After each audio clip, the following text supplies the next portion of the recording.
بسم اللہ الرحمن الرحیم۔ السلام علیکم دوستو، آج ہم بات کر رہے ہیں تبوک کی جنگ۔ تبوک کی جنگ کو تاریخ میں ایک نام بھی ملا، یہ جنگ اسرا کے لیے بھی مشہور ہے۔ اس مہم کا آغاز رسول اللہ صلی اللہ علیہ وسلم نے اکتوبر سن 630 کے مہینے میں کیا تھا۔ یہ 30,000 اسلامی فوجیوں کی فورس تھی جو جغرافائی طور پر یہ تبوک کے شمال کی طرف ایک مارچ تھا اور خلیج عقبہ کے قریب تھا۔ یہ حصہ اس وقت شمال مغربی سعودی عرب کے نام سے جانا جاتا ہے۔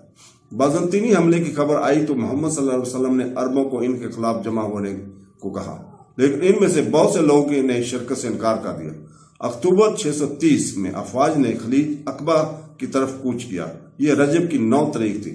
یہ ایک بہت بڑی مہم تھی اور اس جنگ میں فرق یہ ہے کہ حضرت علی ابن ابی طالب نے رسول اللہ صلی اللہ علیہ وسلم کی ہدایت کی وجہ سے اس جنگ میں حصہ نہیں لیا۔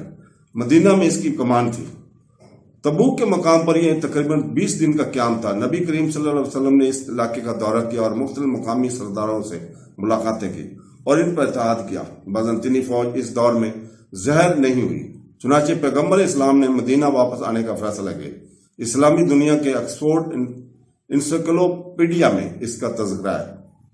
طاقت کے اس مظاہرہ نے مکہ سے شام تک قافلے کے راستے کے شمالی حصے پر کنٹرول کیے، بازنطینیوں کو چیلنج کرنے کے لیے اس کے ارادے کو ظاہر کیا۔ تو دوستو، سورہ توبہ اور جنگ تبوک۔ دوسرا کلام آیت 38 سے 72 رجب 9 ہجری میں یا اس سے کچھ پہلے اس وقت نازل ہوا جب رسول اللہ صلی اللہ علیہ وسلم تبوک کی مہم کے تیاریوں میں مصروف تھے۔ اس گفتگو میں اہل ایمان کو جہاد میں بڑھ چڑھ کر حصہ لینے کی تلقین کی گئی اور شرک کرنے والوں کو اپنی نفاق کمزور ایمان غفلت کی وجہ سے مال رکھنے اور اللہ کی راہ میں جان قربان کرنے سے ہچکچانے پر سخت سرزنش کی گئی۔ سورہ توبہ کی روشنی میں تفصیلی جائزہ لیں۔ اس کا آغاز فتح مکہ سے پہلے ہوا، وجہ رومیوں کے ساتھ کشمکش تھی۔ حدیبہ کے معاہدے کے لیے مقرر کی گئی 15 افراد کا ذبح دیگر وجوہات میں سے ایک تھا۔ بس کعب بن عمیر غفاری اس کی جان بچا سکتا تھا۔ بصرہ کے ایک شاہی گورنر شورابل بن عمرو نے حارثی بن عمیر کو بھی قتل کر دیا، جو رسول اللہ صلی اللہ علیہ وسلم کے سفیر تھے۔ اب ایسی سفاکیت کا جواب دینے کے لیے کارروائی ضروری تھی، چنانچہ رسول اللہ صلی اللہ علیہ وسلم نے جمادی الاول 8 ہجری میں 3000 مسلمان سپاہیوں کو شام کی سرحد کی طرف بھیجا۔ جب وہ معان پہنچے تو انہیں معلوم ہوا کہ 1,00,000 فوج کے ساتھ شربل ابن عمرو ان سے لڑنے کے لیے نکل رہے ہیں اور دوسری طرف سیزر کا بھائی تھیڈو بھی اتنے ہی فوجیوں کے ساتھ کوچ کر رہا ہے۔ اللہ تعالیٰ کے فضل و کرم سے محدود سپاہیوں نے اس بڑی فوج سے جنگ جیت کر اسلامی مہم کو تقویت بخشی۔ یہ روم کی طاقتوں کے لیے ایک اشارہ تھا کہ اسلام ان کی حکومت کو فتح کرنے والا ہے۔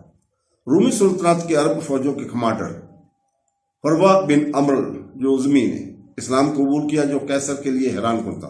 مرحوم قیصر نے اس سے کہا کہ وہ اسلام اور اپنی موت میں سے کسی ایک کا انتخاب کریں، چنانچہ اس نے رومی فوج کی رفاقت پر اسلام کا انتخاب کیا اور بعد میں شہید ہو گئے۔ قیصر نے 9 ہجری میں عربوں کے خلاف فوجی مہم شروع کرنے کا فیصلہ کیا، کیونکہ وہ متہ میں شکست کے بعد غصے میں تھا۔ منافقین نے بھی قیصر کے ہاتھوں اسلام کی شکست کو دیکھنے کی پوری کوشش کی، جس کے بارے میں سورہ توبہ کی آیات ہیں جن میں ان کا منافقت کا ذکر ہے۔ عرب کے تمام اجتماعات اس بنیادی انتخاب کے سنگین نتائج کی پوری طرح سمجھ چکے تھے۔ منافقین اس مہم کے نتیجے کے منتظر تھے، کیونکہ انہوں نے رومیوں کے ہاتھوں اسلام کی تباہی پر اپنا سارا بھروسہ کر رکھا۔ بدماشوں کا یہ بھی خیال تھا کہ اگر شام میں مسلمانوں نے تباہی برداشت کی تو باطنی ناانصافی سے اسلام کی شدت کو توڑنے کا یہ آخری امکان ہے۔ انہوں نے اس طریقے سے اپنی بنائی ہوئی مسجد کو پلاٹ بنانے کے لیے استعمال کیا تھا اور مہم کو میوس کرنے کے لیے اپنے ہی منصوبوں کو برے کار لایا تھا۔ دوسری طرف سچے مومنین نے بھی پوری طرح تسلیم کیا کہ وہ تحریک جس کے لیے وہ پچھلے 22 برسوں سے اپنی انتہائی کوشش کر رہے تھے، اس وقت ایک نازک صورتحال سے دوچار ہے۔ اس موقع پر کہ انہوں نے اس بنیادی واقعہ پر بے خوفی کا اظہار کیا۔ پوری بیرونی دنیا کے داخلی راستے اس تحریک کو پھیلانے کے لیے کھول دی جائیں گے۔ بہرحال اگر انہوں نے کوتاہی یا کمزوری کا مظاہر کیا تو اس وقت وہ تمام کام جو انہوں نے عرب میں کیے تھے دھوئیں میں ختم ہو جائے گا۔ واضح الفاظ میں کہا جائے تو رجب 9 ہجری میں رسول اللہ صلی اللہ علیہ وسلم نے 30,000 جنگیوں کے ساتھ اسلام کی خاطر شام کی طرف نکلے۔ جن حالات میں اس مہم کو اپنایا گیا تھا، اس کا فیصلہ اس انداز سے کیا جا سکتا ہے کہ ان کے ساتھ اونٹوں کی تعداد اس حد تک کم تھی کہ ان میں سے ایک بڑی تعداد کو پیدل چلنے اور سواری کے لیے اپنی باریوں کے لیے تنگ کر کے بیٹھنا پڑا۔ ہر اونٹ پر ایک ساتھ اس میں اضافہ کرنے کے لیے سارا گرمی اور پانی کی شدید کمی تھی۔ چاہے جیسا بھی ہو، ان کے پختہ مقصد اور وجہ پر سچے دل سے عمل کرنے اور ان ناقابل یقین چیلنجوں اور رکاوٹوں کے باوجود بھی ان کی صادق قدمی کے لیے زبردست معاوضہ دیا گیا ہے۔ اس مقام پر جب تبوک میں آئے، انہوں نے دریافت کیا کہ کیسر اور اس کے ساتھیوں نے اپنے سپاہیوں کو واپس کھینچ لیا اور ان کے ساتھ جنگ کرنے کا کوئی دشمن نہیں ہے۔ اس طریقے سے انہوں نے ایک اخلاقی فتح حاصل کی جس نے ان کی شان و شوکت کو بڑھایا اور ساتھ ہی خون کا ایک قطرہ بہہ بگایا۔ اس وقت اس طرف توجہ دلانا مناسب ہے کہ محمد تبوک کے بارے میں تاریخ کے ماہرین نے جو عمومی تاثر دیا ہے وہ درست نہیں ہے۔ وہ اس موقع کو اس طرح بیان کرتے ہیں کہ گویا عرب کے مضافات کے قریب رومی مسلح فوج کے جمع ہونے کے بارے میں اپ ڈیٹس خود ہی جعلی تھیں۔